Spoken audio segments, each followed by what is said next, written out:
Smokey Robinson, a Motown architect and a witness to more backstage truths than most people will ever imagine, sat with me long enough to point towards something he said still haunts the margins of his private notes. Not a rumor, not a headline, but a secret account powerful enough to shake the world. A shocking truth about Michael Jackson's relationship with Diana Ross. No longer just vague whispers. Smokey suggested that what he recorded read like blood and tears, an emotional ledger of a love torn between admiration, obsession, and ultimate agony, in the way he framed it. Michael was depicted as a man consumed by a passionate fixation, while Diana Ross stood as both a guiding light and a wound that would never fully heal. As a journalist, I've learned that the most explosive celebrity stories aren't the loudest ones, they're the ones built from quiet, consistent details that refuse to go away. Smokey's implication was too bold, too unexpected, enough to leave anyone breathless. And right now, before we step into what he called the darkest yet most poignant secret of Michael Jackson's life, don't forget to like and subscribe to join me in uncovering it all.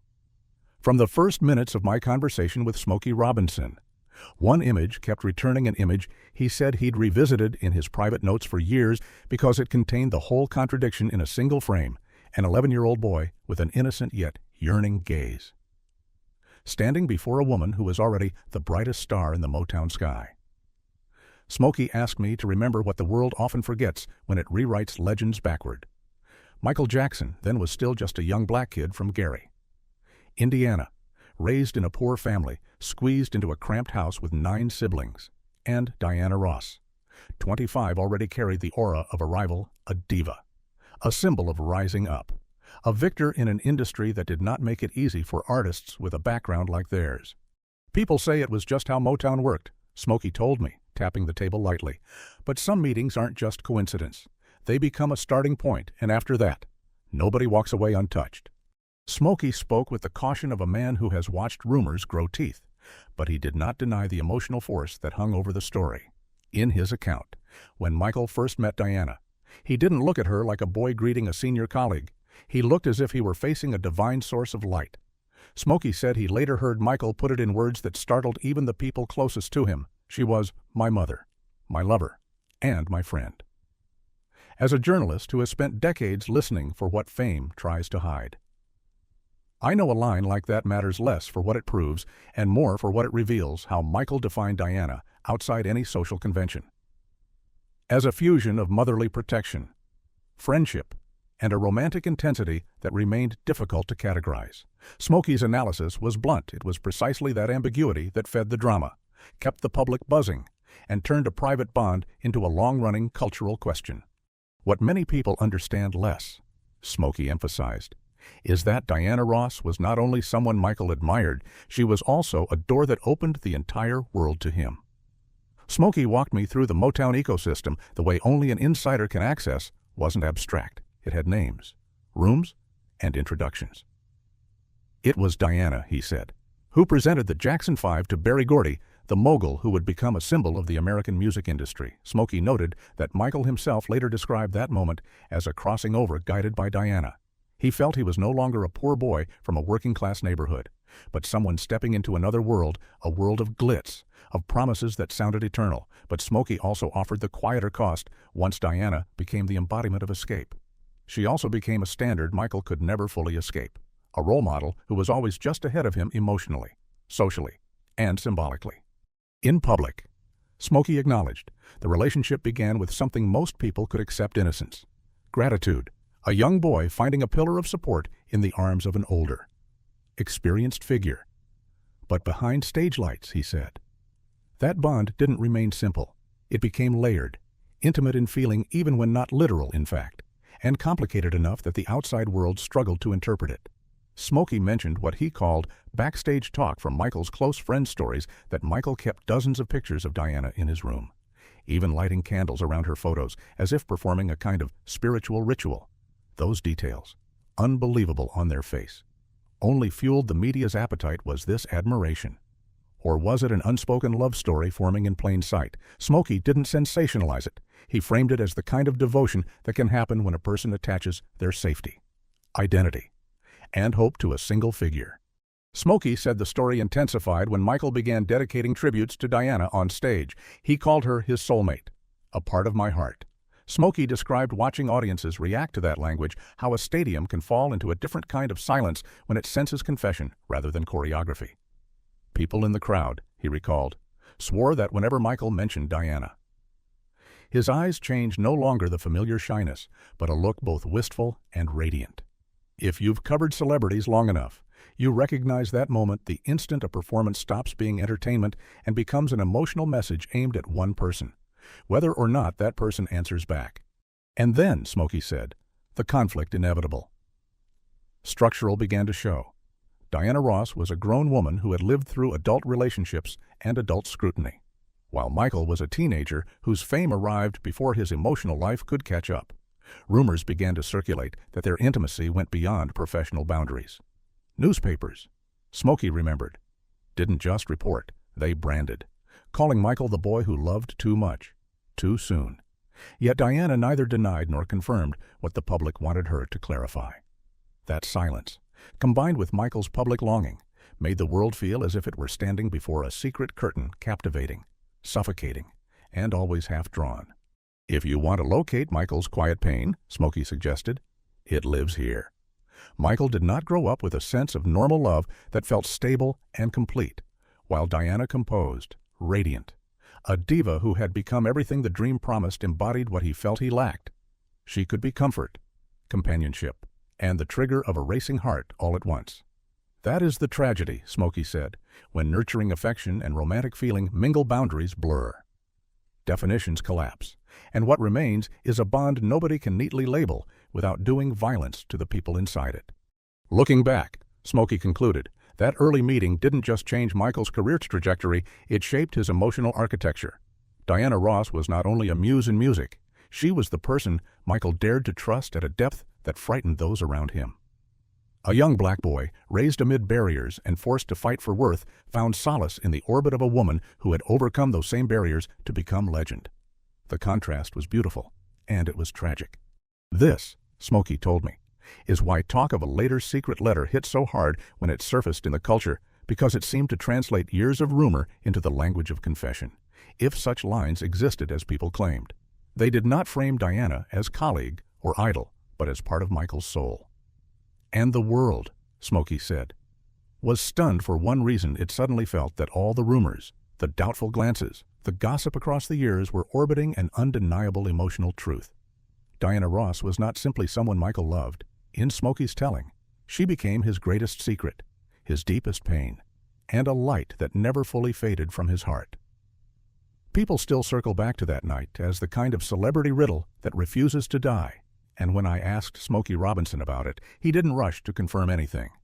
He simply described, in the measured way of a man who has watched legends get chewed into headlines, the story that Motown corridors and film set whispers never quite let go during the whiz. Diana Ross left the set and, unexpectedly, chose to stay at Michael Jackson's private apartment, a celebrated diva, a living legend, and a young man still framed by the industry as Motown's golden boy. Smokey paused on the same question everyone always asks, why didn't she go home, and why Michael's place, and noted how that single, unanswered detail became tinder for countless murmurs. Gossip lurking in the shadows that quickly flared into an unquenchable fire. Smokey told me the tale traveled faster than any scene the film could offer. Journalists clung to it. Paparazzi hovered, and the public waited for an explanation like it was owed one. Yet neither Diana nor Michael denied it, and neither confirmed it. Smokey said that, in the versions he recorded and heard, they simply smiled when pressed, leaving a vacuum for the world's imagination to fill, from a reporter's perspective. That is where the drama truly forms, not in a statement, but in the silence that feels less like secrecy and more like a dare, an invitation for everyone else to write the ending. Some close friends, Smokey recalled, later insisted the lights in Michael's apartment stayed on until very late. No one could say what was discussed, or what happened, and Smokey was careful to separate what he knew from what people believed. But he acknowledged the public didn't need specifics. The symbolism was enough. The moment Diana stepped into Michael's private world, boundaries snapped in the public mind. It stopped being a simple story of an older mentor guiding a younger protege and became, in tabloid language, the suggestion of a secret affair sweet, dangerous, irresistible, and as Smokey put it, the more danger the rumor carried, the more oxygen it got. Smokey also pointed out how image does half the reporting for the crowd. To audiences, Michael then was still shy, almost childlike off stage. A young man learning how to live under lights that never turned off. But next to Diana, that image seemed to transform. Smokey referenced moments reporters loved to seize Michael, leaning in as if whispering into her ear. Cheeks flushed like he was hiding something he didn't dare to say out loud. Diana, in those accounts, just laughed, half concealing, half publicly challenging the world, the way they looked at each other. A gentle touch. A glance held a second too long. Each fragment became evidence people used to build an entire love story in the dark. The media, Smokey said, exploited the ambiguity without mercy. Headlines asked whether Diana was more than a mentor, whether it was a night that changed everything. As I listened, the calculus was obvious: ambiguity is profitable, because it traps two public figures in a no-win position. Deny it too hard, and you appear to disown a relationship that is clearly meaningful. Admit it, and you risk detonating reputations, careers, and carefully built images. Smokey reminded me that Diana, at the time, was not only significantly older than Michael, she was a near-perfect icon under society's microscope, and every move could be turned into a moral trial. Then the rumor grew sharper, as rumors always do. Smokey said he'd heard, more than once, that Michael wrote Diana handwritten letters during the whiz, supposedly calling her the one I can't stop thinking about. The letters were never made public. And Smokey would not pretend to have seen them, but he understood the mechanism. People didn't need proof, because every smile, every gesture, every behind-the-scenes anecdote had already been converted into proof in the court of public curiosity. The line between their private lives and their work blurred until it was hard for anyone to tell where performance ended and emotion began. What made it even more combustible, Smokey noted, was the contrast between them. Diana, a worldly, sharp-witted woman who had already survived controversy, did not flinch at scrutiny. She could deflect with a graceful smile and keep moving. Michael, by contrast, had lived a sheltered life inside family protection and label management. In the stories people told, he was an open book. Every blush, every startled glance, every flustered movement looked like confession. That imbalance turned the rumor into a high-stakes game. In the public imagination, one person perceived as in control, and another portrayed as unable to hide what he felt. For the public, Smokey said, it stopped being a random anecdote and became a romantic tragedy staged in real time, act by act, with strangers assigning motives like judges. Some believed Diana was taking advantage of Michael's innocence. Others insisted Michael was the pursuer, determined to win the woman he idolized. These judgments, fair or not, cut like an invisible knife into a relationship already made fragile by fame and scrutiny. Smokey's tone shifted there. Less sensational and more tired, he'd seen how easily the crowd turns uncertainty into certainty. And then came the irony Smokey couldn't ignore. Both careers were affected by the very rumors that fed on them. The Wiz, a film expected to elevate both Diana and Michael, became, in many conversations, an excuse to pry into private life rather than discuss the work itself, instead of the music or the acting. The question became, were they really together? What happened in that apartment that night, in the public mind? Turned artistic achievement into mere backdrop for a haunting love narrative enchanting to watch, perilous to live inside.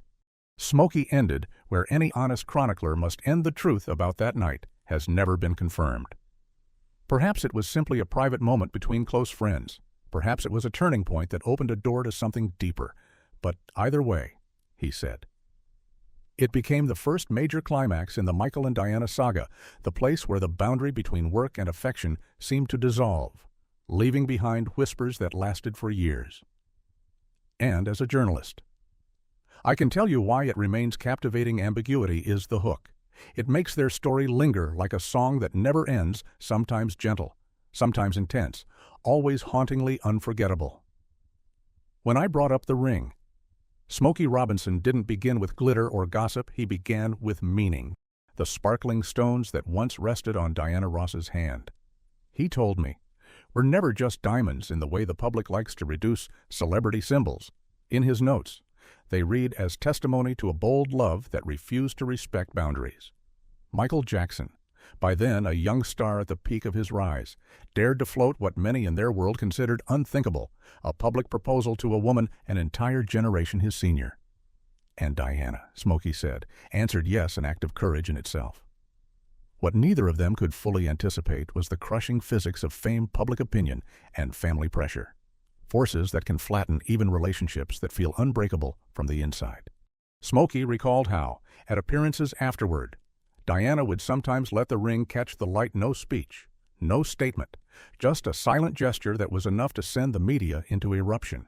The whispers that had followed them since The Wiz suddenly had fresh fuel. People asked the same tired question in 100 sharper forms. Was it true love or a publicity stunt, but in Smokey's telling? Michael read Diana's restraint as the clearest answer available, that she accepted what he offered, and that she was willing to stand beside him on a path that promised turbulence from the start. The trouble, Smokey said, was that the Jackson family did not read the moment the way Michael did. Katherine Jackson, Michael's mother, was widely known as strict and conservative, and Smokey described her as a woman who saw outside influence as a threat long before she saw it as companionship. When word of an engagement reached her, Smokey said she objected fiercely. In her view, the age gap was not a detail to be managed, it was a line that must not be crossed. He cited what was reported at the time, harsh criticisms that implied Diana was not right to be Michael's life partner, and even the alleged use of the term cradle robber, a slur aimed at women who love much younger men. Smokey's voice tightened when he mentioned how those words, once loose in the world, became a knife cutting into a relationship already fragile under constant attention. Diana Ross, a diva accustomed to scrutiny, faced a particularly brutal kind of judgment then. Smokey observed how quickly the public can turn reverence into ridicule. Malicious nicknames began to attach themselves to her name, recasting the Queen of Motown as a character in a scandal narrative. Every headline felt like a fresh scratch, a reminder that this kind of love would never be accepted on its own terms, and Michael, sensitive at the core, Smokey said had to watch the woman he loved become a target of public mockery. That pain, in his view, was the part outsiders consistently underestimate.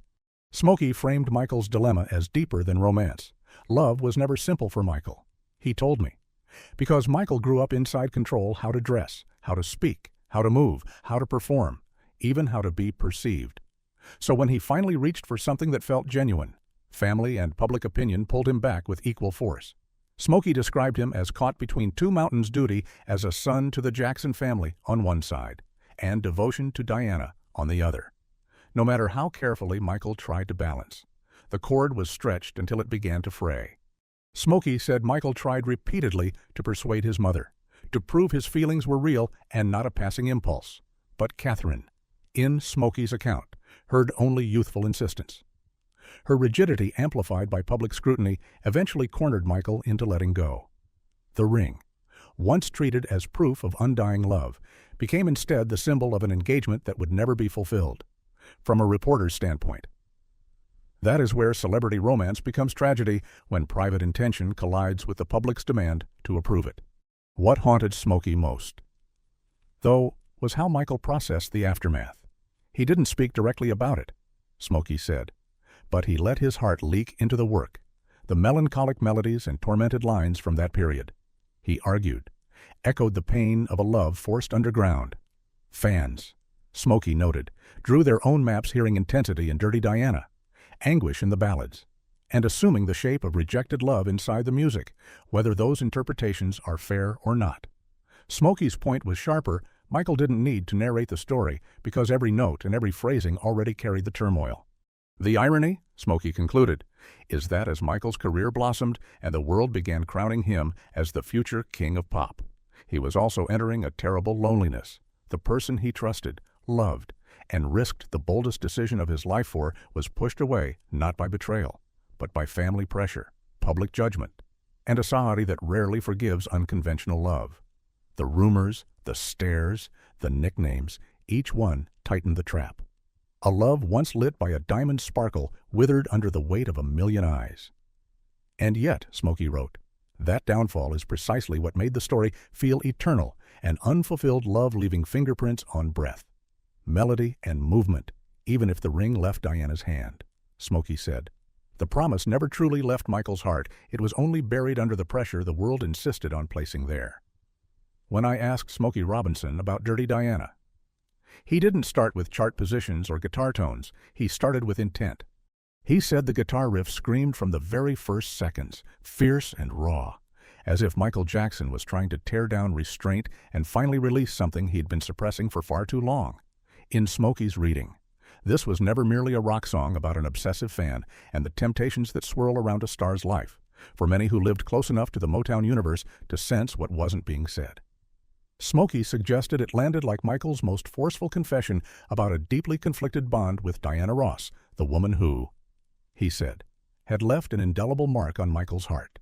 Smokey then brought up Quincy Jones, the veteran producer who collaborated with Michael across key albums, and described how Quincy quickly recognized the danger embedded in the track. The risk, Smokey explained, wasn't just lyrical, it was associative. Every line, every breathless whisper hinted at a specific name. And once the public tied it to Diana Ross, the narrative would spiral beyond anyone's control.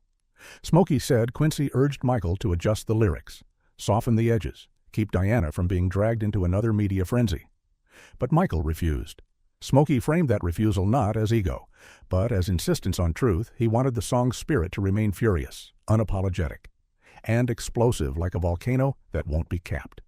From Smokey's vantage point, that stubbornness wasn't merely artistic. It was the posture of a heart that felt gagged. Michael could not speak publicly about Diana, could not defend a shattered love in front of millions, and could not correct the world's assumptions without feeding them, but music gave him an exit route. Smokey called Dirty Diana a letter without a recipient, a confession written in melody rather than in plain words. When Michael wailed in the chorus, Smokey insisted. It didn't sound like performance. It sounded like the cry of a heart split between desire and reality, caught in the friction of what he wanted and what the world allowed. What made the song so jarring, Smokey noted, was timing and image. Michael was still widely associated with a clean, approachable persona, gentle pop, high entertainment, smiles polished for mass comfort. Dirty Diana was a shock because it was edgy, gritty, unafraid to expose something darker. The public, Smokey said, didn't know what to do with it. Was this the Michael they thought they knew? Yet that very rupture became a new climax in his career. It proved he could master multiple genres. Yes, but more importantly, Smokey argued, it opened a door for him to unload private angst through public art, the only channel that could carry it without a press conference.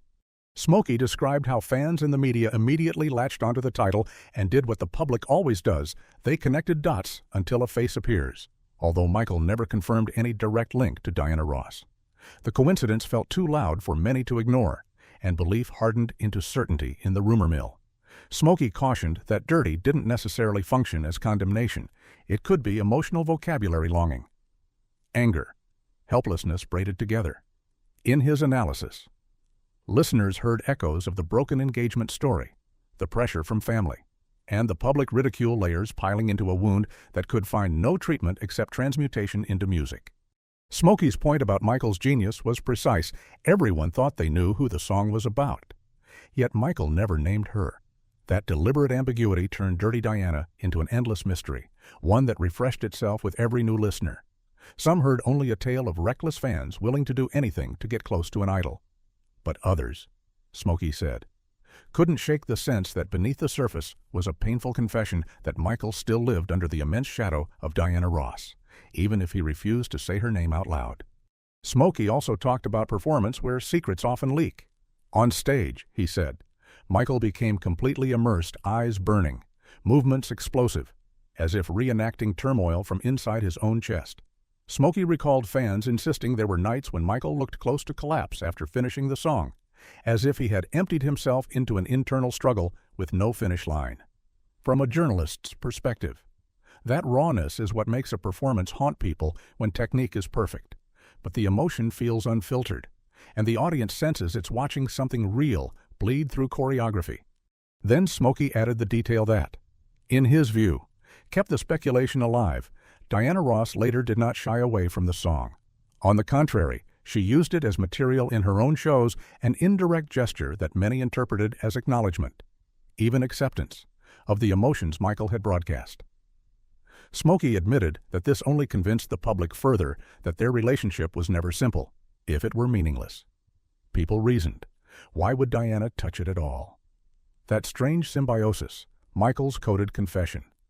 Diana's public reuse helped turn Dirty Diana from a track into a dramatic chapter in a larger, turbulent narrative. For Michael, Smokey concluded, Dirty Diana read like a third climax in an emotional arc.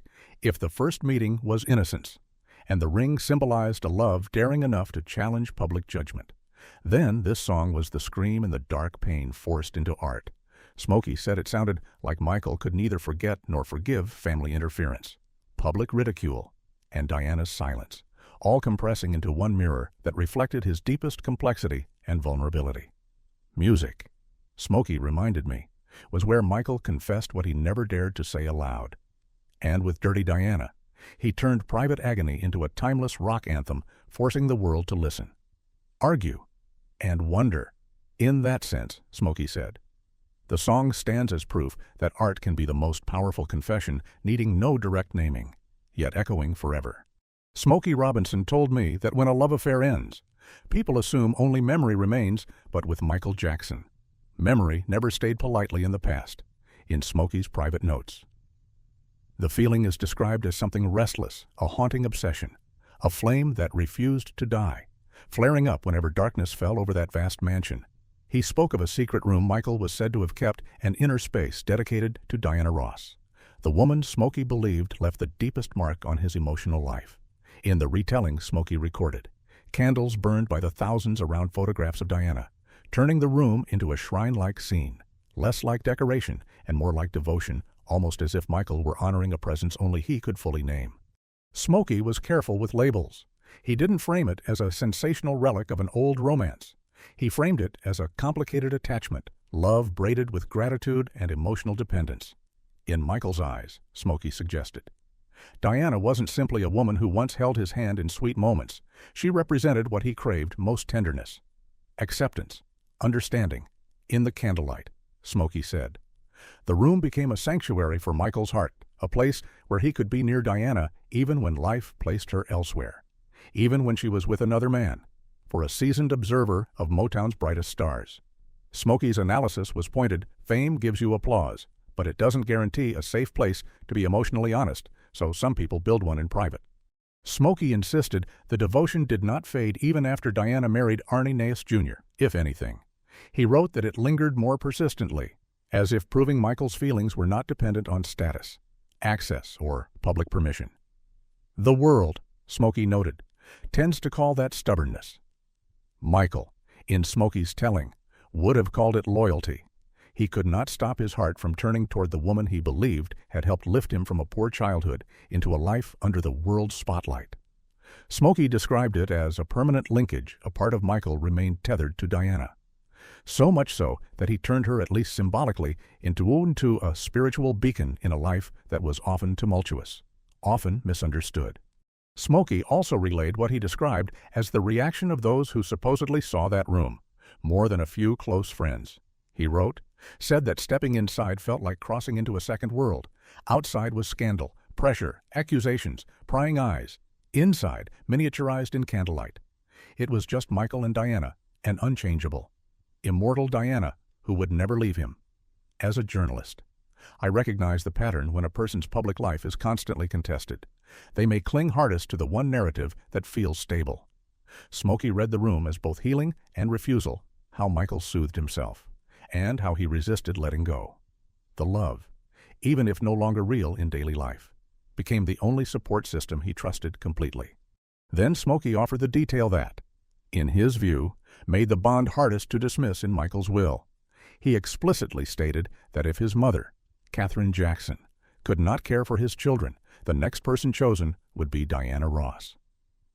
Smokey emphasized that this didn't read like a cold legal mechanism. It read like a testimony of the heart. Out of thousands of relationships, countless names, innumerable powerful connections, Michael chose Diana. Smokey's conclusion was simple and devastating for Michael. Diana was not only part of the past, she was the one person he imagined could be trusted with the future of his own children. Smokey asked me almost as a challenge to imagine the contradiction. A man at the pinnacle of fame, with a glorious career and enormous fortune. Yet when he drafted the most serious document of his life, he returned to the name that, in so many stories, had also caused him the most pain, to Smokey. That didn't signal a feeling fading with time. It signaled something deepening beyond logic. It wasn't the move of a rational strategist weighing benefits. It was the choice of a heart that could not forget. A heart that kept Diana first, even when the world had moved on. Taken together, Smokey said, the candlelit room and the words in the will painted a complete portrait of Michael Jackson, a musical genius who remained, in matters of the heart, a hopeless romantic. Outsiders could judge it as obsession, as loneliness made extreme, but Smokey's reading part storyteller, part analyst was that this was Michael protecting the only love he believed was real. In a world of calculations where loyalty can be transactional, Michael held on to Diana and refused to deny it. Instead, Smokey said, he cherished it, turning her into an eternal flame that lived in private ritual, in legal language, in memory that would not die. And that is why this story still lands with a shock when it's told. It doesn't just provoke curiosity. It pulls empathy out of people. Everyone has that one person they cannot fully forget. A memory that smolders in the chest. For Michael, Smokey suggested, that flame never went out because he transformed it into a room lit like a confession, into a line in a will, into the enduring presence of Diana Ross threaded through his life and in Smokey's telling. That is the most startling truth. Michael's love for Diana was not a passing fancy, not a childish misconception, but a sacred flame, an enduring affection that outlived public opinion, distance, and even time, burning brightest in the shadows of a solitary soul. When I asked Smokey Robinson to sum up the Michael Jackson he knew behind the headlines, he didn't start with records or trophies. He started with endurance. Throughout the stormy journey of Michael's life, Smokey said, relationships came and went, leaving wounds and scars that never seemed to fully heal. Yet one bond, in his view, refused to break a connection that lived outside normal rules, Michael's bond with Diana Ross.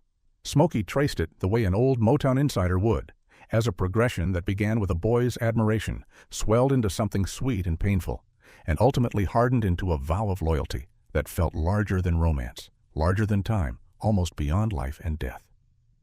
People can argue forever about what it really was, he told me, but no one can deny that it left a mark on Michael's life, and he believed in Diana's heart as well. Smokey then steered the conversation to the moment he called the clearest modern proof of that bond, when dark clouds covered Michael's image and the world was thrown into a new wave of judgment after leaving Neverland. At that point, Smokey said, many who once praised Michael chose silence or distance, the safest posture in a business where association can be fatal. But Diana Ross, who had known Michael from the beginning, did something rare. She spoke. Smokey quoted the statement she posted, short but resounding, I believe, and trust that Michael Jackson was and is a magnificent, incredible force to me and to many others. He looked at me and said, in effect, that one sentence carried what pages of explanation never could: affection, trust, and loyalty condensed into a public act. From a reporter's standpoint, Smokey's emphasis was important in entertainment. Reputation is more fragile than glass, and every statement can cut both ways. Yet Diana did not hesitate. Smokey argued that she wasn't calculating reaction, wasn't protecting herself from misunderstanding, wasn't afraid to stand under the same harsh light. She did what her heart told her. She stood with Michael. In Smokey's reading, it wasn't merely a defense. It was the visible tip of a decades-long bond proof that distance, time, and shifting social judgment could not sever what had been built. Smokey said that if you line up the pieces people have argued about for years, you can see why that defense landed like a final chapter: a child's admiration, romantic rumors, the pain of a broken engagement story, the candlelit room described as a private temple, and then a will that, in the public record and in popular retellings, placed Diana among the names Michael trusted most.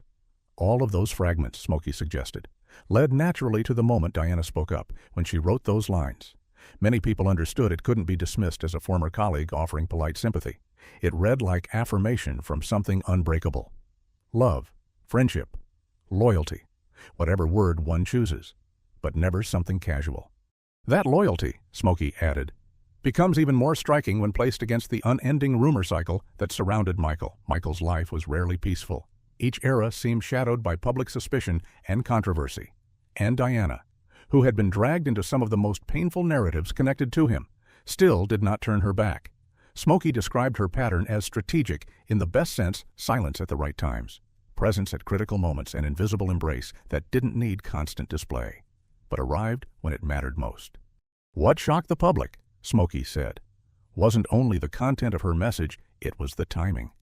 Michael's name was under the harshest spotlight, and defending him risked being read as standing against the tide. But Diana did it anyway. Smokey called that the dividing line between relationships of convenience and bonds that are real, the real ones cost you something, and they are chosen anyway. In his view, that moment functioned as proof of an immortal connection, something that, whatever its category, refused to end. Smokey also addressed how the story changes when seen through that lens. To many, Michael's love for Diana looked like a tragic play, giving everything, never fully keeping her. But when Diana defended him, Smokey said, the tragedy gained another meaning that even without a happy ending in the conventional sense, the relationship left a spiritual legacy. It proved that some connections don't require a title to survive time, and don't need a public vow to outlast public opinion. He told me he saw the reaction from fans: tears, relief, recognition. People understood that Michael's affection was not merely a hopeless delusion. It was reciprocated in its own way, not loudly, not theatrically, but with depth and duration. Smokey's conclusion was stark. Michael could no longer speak for himself, and Diana spoke one of the final public words in his defense. Anchored in unwavering belief, the story didn't close. It transformed from a messy love narrative into a timeless bond. When I asked Smokey what remains after all the noise, he answered like someone who has watched history harden into myth. Looking back across the entire arc, he said, Michael Jackson and Diana Ross wrote one of the most dramatic emotional chapters in music history, beginning with admiration, moving through rumors, heartbreak, and pain, and then carrying an undying flame quietly for decades. In the end, that affection was proven not by gossip, but by loyalty, by public words that rose above controversy. It was not a perfect love, but perhaps its very incompleteness made it immortal. And so, when the curtain of life finally closed, Smokey said what remained was not loneliness, and not rumor. What remained was a bond that was never severed: Diana's trust in Michael, and Michael's enduring devotion to Diana. A love without an ending, only a continuation, from the light of 1,000 candles in a private room, to the language of a will, and finally to the echo of an affirmation on social media for Diana Ross. Michael Jackson would forever remain a magnificent, incredible force, an unbreakable bond, even when everything else fell into silence. When I asked Smokey Robinson why the story of Michael Jackson and Diana Ross refuses to fade, he told me it should never be reduced to a simple industry friendship. In his view, and in the notes he says he kept over the years, it reads like a dramatic journey, romantic and tragic, sweet and wrenching at the same time. Smokey traced the arc the way a veteran of Motown would, from a boy's awe for an idol, to a love that seemed to cross boundaries, and then into something harder to name: obsession, trust, and finally a loyalty that, to those who watched closely, appeared to outlast even life and death. He pointed to the same landmarks the public has argued over for decades: the backstage whispers around The Wiz, the broken engagement ring, the suggestive charge of Dirty Diana, the room described as lit by 1,000 candles, and the words in Michael's will, in Smokey's telling. These fragments don't sit separately. They lock together into a single, poignant narrative that leaves listeners breathless, not because it's tidy, but because it feels emotionally inevitable. And then, he said, when Diana publicly defended Michael, it functioned like a final seal on the bond affection validated in public, a connection that would not break under time, public opinion, or the storms of life. If this story touches your heart, please leave a comment to share your thoughts, and don't forget to subscribe to the channel to continue exploring the emotional depths behind these musical legends.